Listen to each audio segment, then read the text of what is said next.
가을도 끝자락을 향해 가고 있습니다. 이제 우리가 매해 11월 세 번째 주일을 추수감사주일로 보내는데요. 바로 다음 주죠. 작년 이 시간에는 제가 이즈음에 함께 말씀을 나누면서 추수감사절의 유래에 관한 짧은 영상을 또 함께 나눴던 기억이 있습니다. 이처럼 우리는 매년 추수감사절이나 또 어떤 감사주일을 지키지만 안타까운 거는 정작 우리 삶 가운데서 감사를 느끼지 못할 때가 너무나 많다는 것입니다. 사회적 불안, 물질의 고민, 또 건강의 문제, 관계의 상처 같은 걸로 인해서 감사보다는 근심과 불평이 더 익숙할 때가 있지요. 오늘 본문은 교회 공동체 안에서 어떻게 감사의 삶이 이루어져야 하는지를 세 가지 명령으로 보여줍니다. 그리스도의 평강이 마음을 주관하게 하라. 그리스도의 말씀이 너희 속에 풍성히 거하게 하라. 무엇을 하든지 주의 이름으로 하라. 이 세 가지 명령은 서로 독립된 것이 아니라 하나의 연결된 영적 흐름입니다. 평강이 마음을 다스리고 말씀이 그 평강을 지탱하며 모든 일이 주님의 이름으로 행해질 때 감사가 삶의 향기로 피어나는 것입니다. 결국 감사는 그리스도 안에 있는 자의 정체성입니다. 이 시간 한 구절씩 살펴보면서 그리스도 안에서 넘치는 감사를 더 깊이 깨닫기를 바랍니다. 첫 번째, 그리스도의 평강이 마음을 주관하게 하라입니다. 이것은 감사의 근원입니다. 감사의 근원은 그리스도의 평강입니다. 세상은 형편이 좋을 때 감사하지만 그리스도인은 그리스도의 평강이 마음을 다스릴 때 감사합니다. 여기에서 말하는 평강은 여러 번 들어서 이제 잘 아시겠지만 단순히 분쟁이 없는 상태가 아닙니다. 하나님과 화해한 상태에서 오는 이 내면의 조화, 그리고 하나님과의 관계의 일치를 의미합니다. 바울은 이 평강을 그리스도의 평강이라고 표현함으로써 바로 이 평화가 십자가에서 화목하게 하신 예수 그리스도의 사역에서 비롯됐다는 것을 강조하고 있습니다. 몇 해 전에 제가 읽은 책이 이제 그 샘물교회가 아프가니스탄 사태를 맞이했었죠. 그것을 직접 겪었던 그 선교단의 간증문을 엮은 책을 읽은 적이 있습니다. 생각보다 두께가 있었는데요. 그 당시에 팀을 이끌었던 목사님과 또 청년 한 분이 순교를 당했었던 그런 사건이었습니다. 제가 그 책을 읽고서 느낀 것은 그들이 생각보다 굉장히 덤덤했다는 것입니다. 담대함을 주셨다는 것입니다. 믿음이 좋은 분들도 있었지만 교회에 나온 지 얼마 안 된 분들도 계셨는데요. 그 모든 이들을 한 명 한 명을 하루하루 예수 그리스도의 평강으로 이끄신 그 신앙의 여정이 그들의 고백 가운데 담겨 있었습니다. 죽음 앞에서 얼마나 두려웠을까라는 책으로 그 책을 처음 펼치기 시작했는데 마지막 덮을 때는 복음이 역사하는 평강의 힘이 정말 놀랍구나라는 생각을 했습니다. 도리어 그들은 아프가니스탄에 있던 그 힘들고 두려웠던 상황보다 한국에 돌아왔을 때 쏟아진, 또 특별히 교회들에게서 쏟아진 그 따가운 시선과 질책에, 이 억울한 감정에 아주 힘든 시간을 보냈다고 고백했습니다. 어쨌든 이처럼 그리스도로 인한 이 평강은 세상이 알 수도 없는 감사의 근원이 되는 평강이라는 것입니다. 골로새서 1장 20절입니다.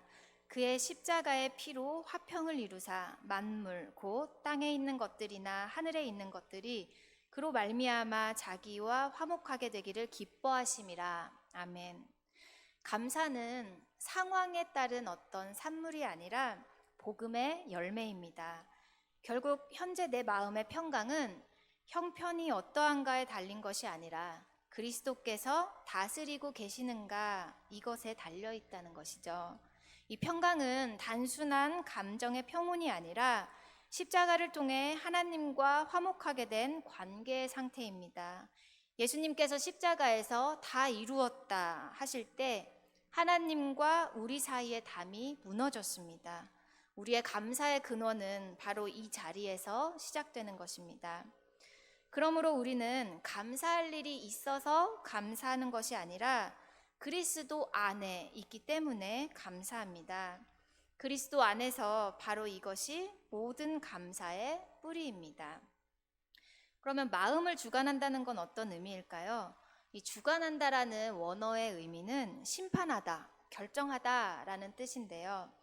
즉 우리 마음의 판단 기준이 감정이나 이익이 아니라 그리스도의 평강이 되어야 한다는 것입니다.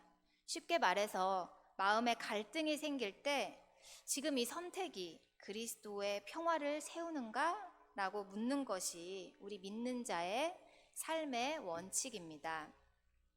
또한 너희가 한 몸으로 부르심을 받았음이라는 말씀은 우리 성도들은 그리스도 안에서 하나의 공동체, 그리스도의 교회와 그리스도의 몸으로 부르심을 받았다는 사실을 강조합니다.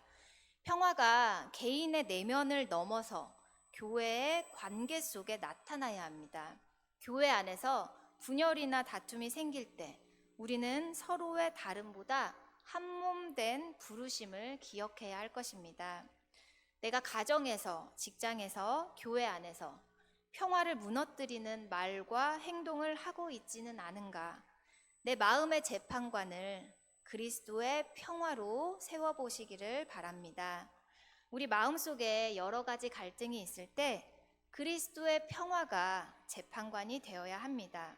그리스도 안에서 한 형제로 부르심을 받은 성도라면 평화는 나 혼자만의 목표가 아닙니다. 한 몸이 된 이 관계 속에서 서로가 평화를 이루어가며 지켜갑니다. 갈등이 생기면 먼저 내가 평화를 위해 무엇을 할지 고민해야 합니다. 감사하는 태도는 평화의 결과이자 표현입니다. 복음 위에 든든히 마음이 평안하면 자연스럽게 하나님께 그리고 서로에게 감사가 흘러나옵니다. 그렇지 않으면 평화가 나만의 평화로 머물 수 있습니다. 이것은 세상이 말하는 거짓된 평화입니다.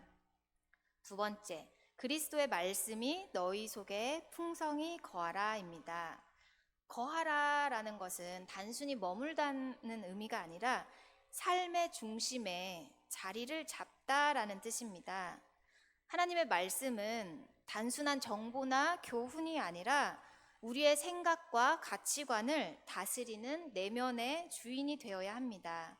말씀이 풍성히 거할 때 모든 지혜로 피차 가르치며 권면하게 됩니다.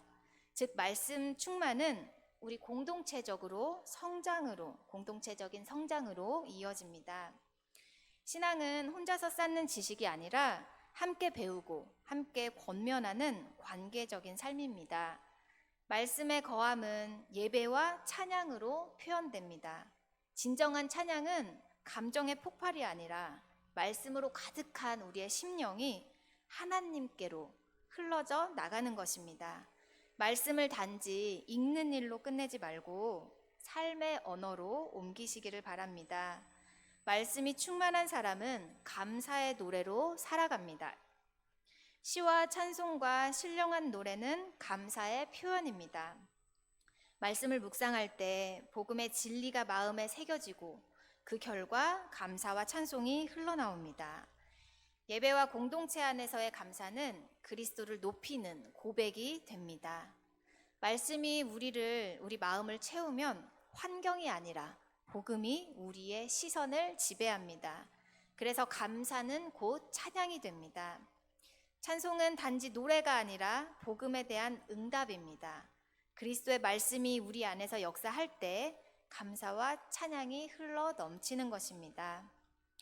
우리 각자 일상 속에서 말씀은 그저 놓여진 책상 위에 있는 그 시간만 읽는 성경이 아니라 내 속에 거하는 말씀이어야겠습니다. 아침에 읽고 끝나는 것이 아니라 점심, 저녁 만나는 사람들 속에서도 말씀을 떠올리고 적용하는 삶이 되어야겠습니다. 교회 안에서 우리는 말씀을 나누는 공동체입니다. 말씀을 그냥 듣기만 하는 것이 아니라 서로 가르치고 권면하고 찬양하면서 함께 성장하는 신앙의 삶이 되어야 합니다. 찬양과 노래 그리고 감사의 표현은 우리의 내면에 말씀의 풍성함이 자리 잡았을 때 자연스럽게 흘러나옵니다. 오늘 우리가 드리는 찬양은 단순히 감흥을 위한 것이 아니라 말씀이 거하는 것, 이것의 표현이라는 것을 기억하면서 마음껏 감사하시기를 바랍니다. 세 번째입니다. 무엇을 하든지 주의 이름으로 하라. 신앙은 교회 안에서의 일로만 제한되는 것이 아닙니다. 우리의 말과 행동, 일터, 또 가정의 역할, 이 모두가 예배의 영역입니다. 무엇을 하든지 라는 말씀은 그리스도의 주권이 우리의 삶의 전부를 포괄한다는 것, 모든 것이 된다는 것을 선언하는 것입니다. 주님의 이름으로 한다는 것은 우리가 그분의 권위와 예수 그리스도의 이름에 담긴 그 권위와 예수 그리스도의 인격을 대표하여서 예수 그리스도 그분의 뜻에 따라 행하는 것을 말합니다. 성도는 세상 어디에서든 나는 그리스도의 이름을 대표한다 라는 사명의식으로 살아야 합니다. 그러한 삶이 바로 예수를 힘입어 하나님 아버지께 감사하는 그 온전한 감사로 마무리되는 삶입니다. 결국에 이 감사라는 것은 신앙의 정점이라고 할 수 있습니다. 평화로 시작된 삶, 말씀으로 다듬어진 삶은 결국 하나님께 드려지는 감사로 완성이 됩니다. 감사가 우리의 삶의 마무리이며 핵심인 것을 강조하고 있습니다. 우리가 그리스도의 이름으로 행한 것은 결국 하나님께 감사드리기 위함입니다. 우리는 직장과 가정, 교회, 또 여가 시간 등에서 하나님의 부르심 안에서 살아가고 있는 중입니다. 주님의 이름으로 한다는 것은 내가 무엇을 할 때 이것이 예수님의 이름 아래에서 그 이름 안에서 이루어지는가라는 것을 끊임없이 묻는 삶입니다. 또한 우리가 행한 일로 하나님께 감사하는 태도야말로 그 일을 하나님께로부터 받은 선물처럼 인식하는 마음입니다. 이를 단순한 책임으로만 여기지 않고 하나님께 받은 은혜로 여기면 감사가 흘러나옵니다. 감사는 종교적인 의무가 아니라 삶 전체의 태도인 것입니다. 그리스도의 이름으로 한다는 것은 곧 그분의 사역과 신분에 의존하여 사는 삶입니다. 십자가와 부활이 감사의 동력이 됩니다. 참된 감사는 어떤 특정한 상황이 아니라 우리의 삶 전체를 예배로 인식하고 해석하는 그 신앙 안에서, 그 시선 안에서 나오는 것입니다. 주 예수의 이름으로 한다는 것, 그분의 사역과 인격에 의존한다는 것, 이것이 우리의 감사의 힘입니다. 우리는 스스로 감사할 능력이 없기 때문입니다. 그러나 그리스도의 은혜를 힘입어 모든 상황에서 하나님을 향해 감사할 수 있습니다. 일이 잘 될 때는 그분의 은혜로, 또 일이 어렵게 될 때는 그분의 뜻으로, 모든 것을 그리스도의 시선으로 해석하는 사람은 바로 복음 안에서 감사하는 삶을 살고 있는 사람입니다. 오늘 본문에서 우리는 이 세 가지 흐름을 보았습니다. 첫째는 평강이 마음을 주관하게, 즉 다시 말해서 내가 속한 공동체 안에서 그리스도의 평화가 재판관이 되게 하라는 것이고요. 또 두 번째는 말씀이 내 속에 풍성히 거하게, 다시 말해 말씀을 머리가 아니라 삶의 자리로 드린다는 것. 또 세 번째로 무엇을 하든지 주의 이름으로, 즉 일상의 모든 영역이 예수님의 이름 아래에서 이루어지고 결국 하나님께 감사하는 것으로 마무리되게 하라는 것입니다. 그렇습니다. 이 모든 것이 결론적으로는 감사하는 삶을 향하고 있습니다. 감사는 단지 기분 좋은 감정이 아니라 우리가 그리스도 안에 있고 그분의 평화 안에 속해 있고 그분의 말씀으로 살아가며 그분의 이름으로 행한다는 사실을 인식할 때에 흘러나오는 우리의 응답입니다. 예수 그리스도의 십자가 안에서 내 삶의 모든 영역을 새롭게 보기 시작할 때 감사는 선택이 아니라 자연스러운 은혜에 대한 반응입니다. 감사는 우리가 흔히 생각하듯이 단순히 어떤 긍정적인 태도가 아니며 감사는 복음으로 세상을 다시 보는 눈이라는 것을 기억하시기를 바랍니다. 예수 그리스도의 십자가는 우리의 죄를 감사로 바꾸셨고 또 절망을 소망으로 바꾸셨으며 죽음을 생명으로 바꾸셨습니다. 그러므로 우리는 어떤 상황에서도 고린도 후서 9장 15절과 같은 고백을 할 수 있습니다. 말할 수 없는 그의 은사로 말미암아 하나님께 감사하노라. 아멘. 제가 이제 말씀을 준비하면서 가장 최근에 올해 감사했던 일이 참 많이 있지만 그래서 감사했고 또 그럼에도 감사했고 그리 아니하실지라도 감사했던 여러 가지 일들이 있었는데요. 그 중에서 가장 최근에 감사했던 일이 무엇일까라고 생각을 했을 때 우리 이번에 친구 초청 예배를 드렸던 그 행사, 그게 참 감사했다라는 생각이 들었습니다. 이제 저희가 그날 초대되어져서 온 아이들이 6명이 있었어요. 그 중에서 이제 한 명은 전에 말씀드렸던 주 친구. 근데 교회를 너무 와보고 싶어서 한번 왔다가 이제 그 친구가 초청 주일에도 다시 왔고, 그리고 또 2명의 친구는 이제 우리 초등부 아이가 11시 예배인데 일찍 10시 20분쯤에 2명의 친구를 데리고 온 거예요. 막 얼굴이 상기돼가지고 2명이나 데리고 왔으니까. 그런데 그 2명의 친구들이 와서 너무나 당황스러워하는 겁니다. 재밌는데 좋은데 간다고 해서 왔는데 교회인지 몰랐어요. 그러는 거예요. 그래서 이제 그 아이들이 자기들 엄마한테 전화를 하는 겁니다. 엄마, 나 누가 재밌는데 간다고 해서 놀러 왔는데 교회인데 예배 드리고 가도 돼요? 라고 이제 물어보더라고요. 근데 2 가정 다 엄마들이 안 돼. 교회 안 돼. 와. 이렇게 해서 아이들이 예배도 못 드리고 이제 또 10시 그렇게 잠깐 왔다가 막 환영받고 이쁨 받고 그냥 간식 선물만 주고 보냈습니다. 근데 이제 이 친구들을 데리고 온 그 친구가 있잖아요. 우리 초등부 친구. 그래서 이제 이 친구한테 잘했다. 진짜 잘했다. 너가 데리고 온 거는 너는 너 할 일을 다 한 거야. 그 친구들이 오늘 예배는 못 드렸지만 교회에 처음 와보고 땅 밟기 하고 간 거야 하면서 우리가 복음을 전하면 그것을 받아들이는 거는 그 친구의 몫이야 하면서 이제 이 친구한테도 그 초대한 전도자 선물, 큰 선물 주고 이렇게 해주고요. 또 이제 이제 목사로서가 아니라 이제 학부모로서 제가 제 아들이 이제 제이가 1명을 작정을 했어요. 근데 이 친구는 어떤 친구였냐면 우리 교회에서 그 유치부 때 잠깐씩 잘 나오진 않았지만 잠깐 같이 했던 친구인데 이 친구의 형아가 중고등부를 굉장히 열심히 다니고 있더라고요. 그래서 몇 주 전에 그 수연이는 잘 지내니? 수연이는 어디 교회 안 다녀? 그랬더니 안 다닌대요. 그럼 주일날 뭐해? 그랬더니 주일날 걔 친구들이 너무 많아서 친구들 만나서 노느라고 바쁘다고 하더라고요.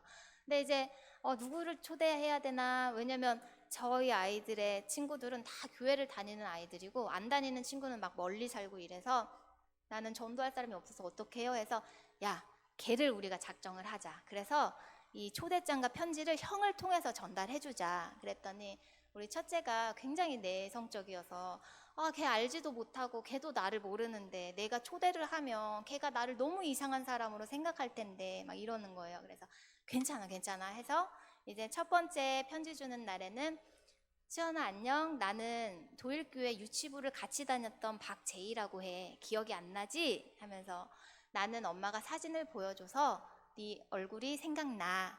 언제 우리 초청주일이니까 교회에 와. 안녕 하고 이제 형아를 통해 보냈어요. 그리고 2번째 초대장 주는 날에도 이제 초대장을 해서 꼭 와 하고 보냈어요. 제가 그 형한테 수연이 어떻게 다음 주에 올 것 같니? 그랬더니 모르겠는데요. 별로 반응이 그렇더라고요. 그래서 정말 기대를 하나도 안 했어요. 그런데 당일날 근데 이제 그러고 제 그 아들도 제이도 전날이 되었는데 다음날 저녁에 이런 걱정을 하는 거예요. 근데 수연이 내일 진짜 오면 어떡하지? 아, 나, 부끄러운데 어떡하지? 이러면서 엄청 걱정을 하는 거예요. 그래서, 와야지. 오면 감사한 거지. 막 하면서 이제 다음날 사실 저 마음속에는 안 올 거라는 생각을 하고 있었는데 나타난 거예요. 그래서 저도 놀라고 선생님들도 놀라고 이제 제이도 놀라고 다 너무 놀라가지고 수연아! 이렇게 된 거죠. 근데 이제 그 친구가 성격이 너무 좋아가지고 이제 제이가 걱정한 것과 같은 상황이 아니라 오히려 그 친구가 성격이 좋아서 더 오래 있었던 친구처럼 만나자마자 제이한테 너 아기 때랑 똑같다? 인사를 하고 근데 제가 생각했을 때 우리 교회가 낯선 교회가 아니라 그 친구가 어릴 적에 다녔던 한두 번이라도 다녔던 곳이고 아는 선생님들이고 하니까 그 마음에 얼마나 고향과 같은 교회였을까라는 마음이 들더라고요. 그래서 저희가 이제 그 친구 그 뒤로 매주 나오고 지금 오후 예배도 매주 드리는데 오늘은 같이 놀고 있는 것 같아요. 그래서 저희가 우리 전도된 친구들과 이제 다른 친구들과 함께 어제는 같이 서울랜드도 다녀오고 하면서 너무나 감사한 시간을 보냈습니다. 그런 것을 생각하면서 정말 한 영혼이 돌아왔을 때 이 기쁨이라는 것이 나는 사실 기대도 안 했는데 그리고 사실 6명이나 올 줄 몰랐거든요. 물론 2명은 그냥 왔다 갔지만 그래서 우리 아이들 너무 귀하고 또 이렇게 열심히 동력을 얻어서 전도하게 하신 이 교회의 행사도 감사하고 또 이렇게 함께 기쁜 하나님의 그 기쁨을 그저 순종해서 따랐을 때 같이 누리는 기쁨을 맛보게 하신 그 은혜가 참으로 감사해서 저랑 또 선생님들과 너무 감사한 시간이고 추억이었던 것 같습니다. 반면에 우리 부서에 또 장기 결석자가 있어요. 제가 그 친구를 생각했을 때 수연이를 또 떠올렸습니다. 우리 교회가 우리 부서가 언제 찾아오든지 연락이 몇 년 안 되다가 언제 오든지 왔을 때 환영해주고 고향과 같고 마음이 편안한 그 자리에 있는 복음으로 든든히 서 있는 이 부서가 되었을 때 교회가 되었을 때 언제든지 떠난 영혼은 다시 돌아올 자리가 있는 것이다. 그래서 우리가 감사하는 그 마음을 가지고 이 자리를 지키는 것이 또한 넓은 의미에서의 전도이겠다라는 생각을 했습니다. 사랑하는 성도 여러분, 올해 여러분의 감사는 무엇에 근거했습니까? 상황이 아니라 복음 위에 서 있습니까? 오늘 본문의 세 절에서는 감사라는 단어가 계속해서 반복되고 그 마지막이 계속해서 감사를 향하여 끝나고 있습니다. 바울은 이 서신을 통해 우리에게 단순히 그냥 감사해라 라고 말하는 것이 아닙니다. 그 감사는 예수 그리스도 평강의 결과이고 말씀의 열매이며 주의 이름으로 살아가는 삶의 향기로 나타나는 것이라고 말해주고 있습니다. 오늘 우리 마음이 분주하고 불평이 많다면 감사의 문제는 단순히 감정의 문제가 아니라 평화와 말씀과 주권의 질서가 무너진 결과일지도 모릅니다. 그러므로 다시 그리스도께 우리의 마음의 주권을 맡기시기를 바랍니다. 주님의 평강이 다스리게 하시고 그분의 말씀이 거하게 하시며 예수 그리스도의 이름으로 살아가시기를 바랍니다. 그러할 때 우리의 삶은 자연스럽게 감사로 충만하게 될 것입니다. 우리 함께 충만한 감사의 노래를 이 세상 끝날까지 함께 부르며 살아갔으면 좋겠습니다. 이미 그리하신 주님을 찬양합니다. 아멘. 기도하겠습니다.